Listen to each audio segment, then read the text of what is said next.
నమస్తే అండి. ఈరోజు హామ్లెట్ గురించి తెలుసుకుందాం. హామ్లెట్ అనేది ఒక నాటకం. విలియం షేక్స్పియర్ రాశారు. ఈ కథని బేస్ చేసుకుని మూవీస్ కూడా వచ్చాయి. ఇంగ్లీష్లో ఇంకా హిందీలో హైదర్ అనే మూవీ. ముందుగా క్యారెక్టర్స్ గురించి తెలుసుకుందాం.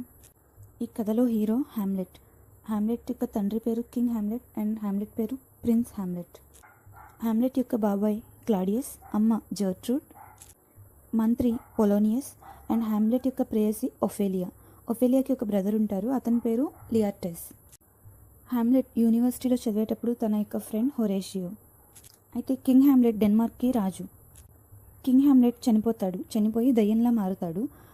అయితే కింగ్ హామ్లెట్ చనిపోగానే హామ్లెట్ యొక్క భార్య అంటే జర్ట్రూడ్ క్లాడియస్ని పెళ్లి చేసుకుంటుంది. క్లాడియస్ ప్రిన్స్ హామ్లెట్ యొక్క బాబాయ్, కింగ్ హామ్లెట్కి బ్రదర్. ఒకరోజు ప్రిన్స్ హామ్లెట్ కోటలో ఉండగా బయట ఉన్న సిపాయిలు వచ్చి బయట దయ్యం ఆకారంలో ఉంది, ఆ ఆకారం డెన్మార్క్ రాజులాగానే ఉంది అని చెప్పేసి వచ్చి హొరేషియోకి చెప్తారు. హొరేషియస్ ప్రిన్స్ హామ్లెట్ యొక్క ఫ్రెండ్. అయితే హొరేషియో దేన్ని కూడా అంత త్వరగా నమ్మడు, కనుక ముందు తను చూడాలని చెప్పేసి వచ్చి చూస్తాడు. అప్పుడు వెంటనే ప్రిన్స్ హామ్లెట్కి చెప్తాడు. హొరేషియోతో పాటు వచ్చిన ప్రిన్స్ హామ్లెట్ భూతం ఆకారంలో ఉన్న అతన్ని చూస్తాడు. అయితే అతను నేనే మీ తండ్రిని అని ప్రిన్స్ హామ్లెట్తో చెప్తాడు. ఇంకా ఆ భూతం ఇంకా తనను చంపింది తన బాబాయ్ అని, మోసపూరితంగా విషం ఇచ్చి చంపాడని చెప్తాడు. దీనికి ప్రతీకారం ప్రిన్స్ హామ్లెట్ను తీసుకోవాలని సూచిస్తాడు. అయితే ప్రిన్స్ హామ్లెట్కి ఇంకా కాస్త అనుమానంగానే ఉన్నా ఈ అనుమానాన్ని తను ముందుగా నిర్ధారించుకోవాలని అనుకుంటాడు. అయితే డెన్మార్క్ రాజు చనిపోయిన తర్వాత క్లాడియస్ రాజు అయ్యాడు. క్లాడియస్ మనిషి చెడ్డవాడైనా కూడా రాజుగా బాగా పరిపాలించేవాడు. తన అన్నను చంపి అన్న యొక్క భార్యను పెళ్లి చేసుకున్నా కూడా నార్వే నుంచి తన దేశాన్ని తాను రక్షించుకున్నాడు సమర్థవంతంగా. ఇప్పుడు హామ్లెట్ తన తండ్రిని చంపింది ఎవరో తెలుసుకోవడానికి ఒక నాటకం రూపొందించాలనుకుంటాడు. ఒకవేళ అది క్లాడియస్తో కాదో అని ముందు తను కన్ఫర్మ్ చేసుకోవాలని అనుకుంటాడు. అందుకోసం గాను తను పిచ్చివాడిలా నటిస్తాడు. అందరూ నమ్మే విధంగా పిచ్చివాడిలాగా ప్రవర్తిస్తుంటాడు.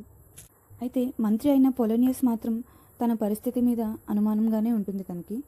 ప్రిన్స్ హామ్లెట్ ప్రేమించిన అమ్మాయి ఒఫేలియా పొలోనియస్ యొక్క కూతురు. అయితే తన కూతురి పట్ల ఉన్న ప్రేమ వ్యవహారం వల్ల ఇలా ప్రిన్స్ హామ్లెట్ పిచ్చిగా ప్రవర్తిస్తున్నాడని తనకు అనిపించిన ఎంతో కొంత అనుమానంతోనే ఉండేవాడు. హామ్లెట్ని అబ్జర్వ్ చేస్తూ ఉండేవాడు.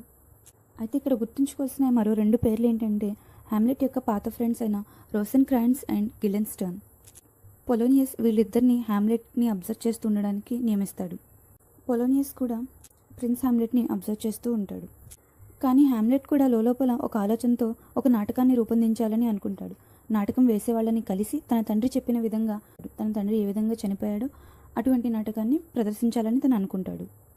ఈ నాటకాన్ని చూసిన తర్వాత తన బాబాయ్ రియాక్షన్ చూడాలని, నిజంగా తన తండ్రిని చంపి ఉంటే ఖచ్చితంగా తన ముఖం ద్వారా తెలుస్తుందని హామ్లెట్ అనుకుంటాడు. అయితే అనుకున్న విధంగా నాటకాన్ని చేయిస్తాడు. అందులో రాజు హత్య జరిగిన సన్నివేశం రాగానే క్లాడియస్ కంగారు పడతాడు. అక్కడి నుంచి వెళ్ళిపోతాడు. ఎందుకంటే క్లాడియస్ గిల్ట్ ఫీల్ అవుతాడు కనుక. హామ్లెట్కి ఆ భూతమైన తన తండ్రి చెప్పింది నిజమే అని అర్థమవుతుంది. ఇంకా క్లాడియస్కి కూడా హామ్లెట్ పిచ్చివాడు అవ్వలేదని తెలిసిపోతుంది. ఇప్పుడు ప్రిన్స్ హామ్లెట్ యొక్క అమ్మ హామ్లెట్ని తన వద్దకు రమ్మని పిలుస్తుంది. క్లాడియస్ అప్పుడు ఒంటరిగా ప్రార్థిస్తూ ఉంటాడు. అయితే ప్రిన్స్ హామ్లెట్ యొక్క తల్లి జర్ట్రూడ్ హామ్లెట్ని అడుగుతుంది, ఎందుకు బాబాయ్తో అలా ప్రవర్తిస్తున్నావు అని.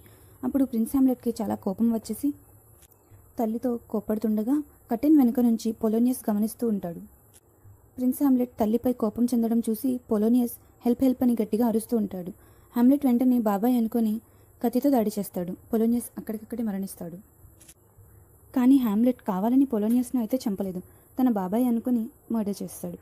అయితే ఇప్పుడు బాబాయ్ హామ్లెట్ని పొలోనియస్ను చంపినందుకు తను చాలా పెద్ద తప్పు చేశాడని, దానికి తగిన శిక్ష తనకు అనుభవించాల్సిందేనని అంటాడు. అయితే శిక్ష నుండి తప్పించుకునేందుకు తన ఇద్దరు స్నేహితులతో కలిసి, అంటే రోసెన్క్రాంట్జ్ ఇంకా గిలెన్స్టర్న్ తన పాత స్నేహితులు అనమాట, వాళ్ళతో కలిసి ఇంగ్లాండ్కి పంపిస్తానని చెప్తాడు. ఎందుకంటే ఇక్కడ ఉంటే శిక్ష పడుతుంది కనుక. అయితే క్లాడియస్ హామ్లెట్ని చంపేందుకు ఈ విధంగా పన్నగ రూపొందిస్తాడు. తాను నియమించిన ఇద్దరు స్నేహితులకు ఒక లెటర్ ఇచ్చి పంపుతాడు.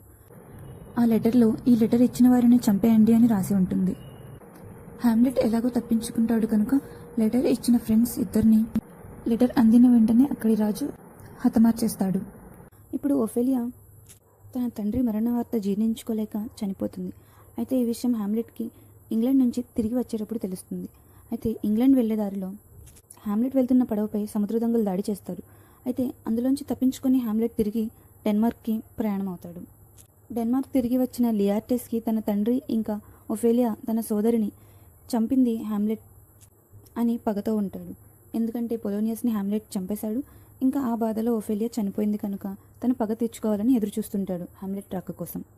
అయితే ఒఫేలియా చనిపోయిందని తెలుసుకున్న హ్యామ్లెట్ తన దహన సంస్కారాలకు వెళ్తాడు డెన్మార్క్ వచ్చాక. ఇక్కడ లియార్టెస్ హ్యామ్లెట్ని పట్టుకుంటాడు. అయితే గొడవ వీళ్ళిద్దరి మధ్య స్టార్ట్ అయిపోయింది కనుక క్లాడియస్ ఒక ఆలోచన చేస్తాడు. ఇద్దరి మధ్య యుద్ధం ప్రకటిస్తే ఖచ్చితంగా హ్యామ్లెట్ను చంపేందుకు దీని ద్వారా పన్నగం చేయొచ్చు అని చెప్పేసి అనుకుంటాడు. అయితే క్లాడియస్ వీరిద్దరి మధ్య యుద్ధం ప్రకటిస్తాడు. ఇక్కడ ట్విస్ట్ ఏంటంటే ఒఫేలియా యొక్క బ్రదర్కి ఇచ్చిన కత్తిపై విషం పూస్తాడు. ఎందుకంటే ఒఫేలియా యొక్క అన్న ఆ కత్తిని హ్యామ్లెట్కి గాయపరుస్తాడు కాబట్టి ఆ కత్తికి ఉన్న విషం వల్ల హ్యామ్లెట్ చనిపోవాలని ఈ క్లాడియస్ ఏం చేస్తాడంటే ఇలా ఆలోచన చేస్తాడు. ఒకవేళ లియార్టెస్తో జరిగిన యుద్ధంలో హ్యామ్లెట్ కనుక గెలిస్తే అప్పుడు చంపేందుకు ఇంకొక పన్నాగం చేస్తాడు. ఆ ఇంకొక పన్నాగం ఏంటంటే గెలిచిన వారికి ఒక తీర్థం ఇస్తారు. ఆ తీర్థంలో కూడా విషం కలిపి రెడీగా ఉంచుతాడు. అయితే అనుకోకుండా వీళ్ళిద్దరి మధ్య జరుగుతున్న యుద్ధంలో కత్తులు ఎక్స్చేంజ్ అయిపోయి ఈ విషం పూసిన కత్తి లియార్టెస్కి తగులుతుంది. అప్పటికే లియార్టెస్ ద్వారా హ్యామ్లెట్ కూడా కాస్త గాయపడతాడు. అయితే విషం కలిపిన తీర్థాన్ని అనుకోకుండా హ్యామ్లెట్ తల్లి తాగుతుంది. అక్కడికక్కడే ఆమె చనిపోతుంది. అయితే వీళ్ళిద్దరి గొడవలో కత్తులు తారుమారు అవగానే అప్పటికే హ్యామ్లెట్ తల్లి చనిపోతుంది విషం కలిపిన తీర్థం తాగడం వల్ల. ఇంకా అప్పటికే ఆ విషం పూసిన కత్తితో గాయపడిన హ్యామ్లెట్ ఇంకా హ్యామ్లెట్ చేతిలో ఉన్న కత్తి ద్వారా గాయపడిన లియార్టెస్కి కూడా విషయం అంతా అర్థమైపోతుంది. ఇదంతా క్లాడియస్ పన్నాగం అని. కాకపోతే చనిపోయే ముందు క్లాడియస్ని ఎలాగైనా చంపాలని అనుకున్న హ్యామ్లెట్ కత్తితో తనపై దాడి చేస్తాడు. ఈ విధంగా అందరూ చనిపోతారు. అయితే ఇదే సమయంలో నార్వే రాజు యుద్ధానికి వస్తాడు. కానీ అప్పటికే అందరూ చనిపోయి ఉంటారు. యుద్ధానికి వచ్చిన నార్వే రాజుకి హ్యామ్లెట్ ఫ్రెండ్ అయిన హోరేషియో జరిగిందంతా చెప్తాడు. అయితే నార్వే రాజు ఒక శక్తివంతమైన యోధుడికి ఇచ్చే గౌరవాన్ని ప్రిన్స్ హ్యామ్లెట్కు ఇస్తాడు. ఇక్కడితో ఈ కథ అంతమైపోతుంది.